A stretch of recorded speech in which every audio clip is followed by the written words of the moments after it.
Dubi da yadda al'umma suka koma kallo a wayoyinsu na hannu, kaso 60 cikin 100 al'umma suna gamsuwa ta wannan hanyar. Sai dai 'yan downloading da masu shirya fina-finai su hakan kwalliya bata biya kuɗin sabulu ba. Ɗan downloading fa zai tura ma wani fim, shi wannan wani ya karaɗe anguwarsu da ma maƙotan anguwarsu shi kaɗai. Sabili da haka harkar tana koma baya, amma fa ku sani sana'a ce mai cike da arziki a cikinta. Da babu wannan tarnaƙin kai ɗan downloading. Saboda haka kamfanin Shibbe Ventures da haɗin gwiwar Algaita Marketing suka samar da hanyar cinikayyar fina-finai ta manhajar Shibbe Player offline da kowane iri ya dawo ɓangaren ta hanyar duk wani wanda zai yi kallo sai ya zo wajen ka ko kuma ya zo wajen irin mai sana'ar ka domin inganta muku kasuwancin.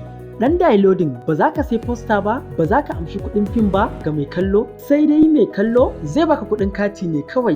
Wannan katin yawan cinikinka yawan abin da za ka samu. Duk mun yi hakan ne domin martaba kasuwancinmu ga masu samar da kaya da ku masu raba kaya.